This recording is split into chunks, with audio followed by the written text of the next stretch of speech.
কক্সবাজারে একদিনে একটানা ৮ দিনের ভারী বৃষ্টির পর অনেকটা স্বস্তি নেমে এসেছিল। বৃষ্টি থেমে গিয়েছিল, এখন পর্যন্ত থেমে থেমে বৃষ্টি হচ্ছে, কখনো রোদের দেখা মিলছে, অনেকটা বৃষ্টি কমে গিয়েছে। তবে এখন আবহাওয়া অফিস বলছে সামনে বৃষ্টি বাড়তে পারে, যদিও সেটি ভারী বৃষ্টি না হলেও বৃষ্টির পরিমাণ বাড়বে। গেল যে ৮ দিনের ভারী বৃষ্টি, সে ভারী বৃষ্টিতে ১১০০ মিলিমিটার বৃষ্টিপাত রেকর্ড করেছে কক্সবাজার আবহাওয়া অফিস। একই সাথে এই ৮ দিনের বৃষ্টিতে কক্সবাজারে ৩১ জনের মৃত্যু হয়েছে, তার মধ্যে ১৮ জন বাংলাদেশের নাগরিক কক্সবাজারের ১০টি উপজেলার মধ্যে বিভিন্ন জায়গায়, আর ১৩ জন মিয়ানমারের নাগরিক, যারা রোহিঙ্গা নাগরিক, তারা যারা কক্সবাজারে আশ্রয় নিয়েছিল, বাংলাদেশে আশ্রয় নিয়েছে। এখন আমরা যে খবরটি জেনেছি, আমরা একটু আগে কথা বলেছিলাম কক্সবাজারের আবহাওয়া অফিসের সহকারী আবহাওয়াবিদ আব্দুল হান্নানের সাথে। তিনি যেমনটি জানিয়েছেন, আগামীকাল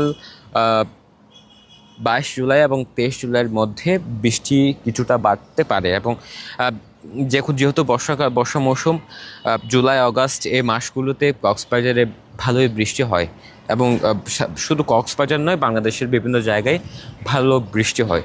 এবং এখন পর্যন্ত আগামী যে বৃষ্টির আশঙ্কা করছেন, সেই বৃষ্টিতে ভারী বৃষ্টি হতে পারে কিনা সেটি নিয়ে এখনও পর্যন্ত নিশ্চিত না করলেও তিনি যেমনটি বলছেন, যদি বৃষ্টি হয় সেক্ষেত্রে গিয়ে কক্সবাজারে যে ঝুঁকিপূর্ণ পাহাড়গুলো ধসের আবারও আশঙ্কা আছে। যে বিগত সময় আমরা দেখেছি এ মাসের শুরুতে যে বৃষ্টিতে হয়েছে, সেই বৃষ্টিতে কক্সবাজার সহ বিভিন্ন জায়গায় পাহাড় ধস হয়েছে। বিশেষ করে বড় যে দুর্ঘটনা রোহিঙ্গা ক্যাম্পে আমরা দেখতে পেয়েছি, সেখানে শিশু, একটি মাদ্রাসায় পড়ে ৮ জন শিশুর মৃত্যু, একই সাথে বসত বাড়িতে পাহাড় ধসে মৃত্যু, কক্সবাজারের যে কলাতুলি, সাত্তারগুনা, পাহাড়তুলি, এসব জায়গায় আমরা মৃত্যুর ঘটনা দেখেছি। একই সাথে এই বিশেষজ্ঞরা যেমনটি বলছেন, এই সময়গুলোতে ঝুঁকিপূর্ণ পাহাড়গুলো ধসের কারণ হচ্ছে বেলে দোআঁশ মাটিতে। এ পাহাড়গুলো, যে কক্সবাজার বিশেষ করে বেশিরভাগ পাহাড়ি বেলে দোআঁশ মাটির, সেক্ষেত্রে এই ঝুঁকি আরও ক্রমশ বাড়ছে। যদি বৃষ্টি হয়, সেই ঝুঁকির পরিমাণ আরও বাড়বে। এখন পর্যন্ত জেলা প্রশাসন যেমনটি বলছেন, আমরা একটানা যে মাসের শুরুতে যেমনটি দেখেছি একটানা বৃষ্টির, সেই বৃষ্টিতে যখন একের পর এক পাহাড় ধসের ঘটনা ঘটছে, সে সময় জেলা প্রশাসনের পক্ষ থেকে মাইকিং করে পাহাড়ের পাদদেশে এবং উঁচুতে যারা বসবাস করছেন ঝুঁকিপূর্ণ নিয়ে, তাদেরকে মাইকিং করে নিরাপদে সরিয়ে আনার যে ব্যবস্থার কথা বলা হচ্ছিল এবং মাঠ পর্যায়ে মাইকিং করা হচ্ছিল, কিন্তু কার্যত কোনো ফলাফল বা তাদের ঝুঁকিপূর্ণ যারা বসবাস করছেন তাদেরকে নিরাপদে নিয়ে আসার যে ব্যবস্থা, সেটি আমরা দেখতে পাইনি। একই সাথে ঝুঁকি নিয়ে তারা বসবাস করছেন, প্রশাসন যেমনটি বলছেন, যারা পাহাড়ের ঝুঁকি নিয়ে বসবাস করছে তারা কোনোভাবেই সরতে চান না যে পাহাড়ের পাদদেশ বা উঁচু থেকে। অন্যদিকে বন্যা পরিস্থিতির যে কথা যদি বলি, পেকুয়া, চকরিয়ায় একটানা ভারী বৃষ্টিতে বন্যার পানিতে তলিয়েছিল প্রায় চকরিয়ার হাজার হাজার পরিবার। সেই ঝুঁকিও যদি এতটা বেশি, এখনও পর্যন্ত আবহাওয়া অফিস বলছে না যে বন্যা হতে পারে, আবারও এখনও বলছে না, যদিও পরবর্তীতে নির্দেশনায় তারা জানিয়ে দিবে। তবে এখন যেমনটি বলছেন, বৃষ্টি বাড়তে পারে এবং বৃষ্টির ফলে আবারও পাহাড় ধসের আশঙ্কা সেটিও বাড়তে পারে।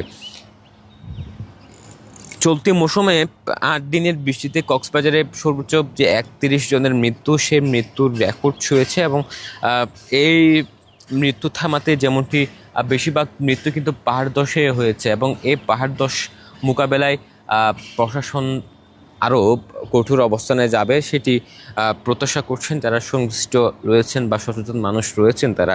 এবং ভারী বৃষ্টিতে যেমনটি হয়েছে বন্যা কবলিত এলাকায় বন্যা পরবর্তী সময়ে সুপেয় পানির ব্যবস্থা এবং যে খাদ্য সংকট দেখা দেয়। তবে সরকারি তরফ থেকে, অর্থাৎ সরকার এবার পেকুয়া, চকরিয়া, রামু সহ যেসব জায়গায় বন্যা কবলিত মানুষজন আক্রান্ত হয়েছেন, সেই সব জায়গায় ত্রাণ সহায়তা, নগদ অর্থ সহায়তা পাঠানো যে তালিকা, সে তালিকা দিয়েছেন। তবে সে তালিকার যথাযথ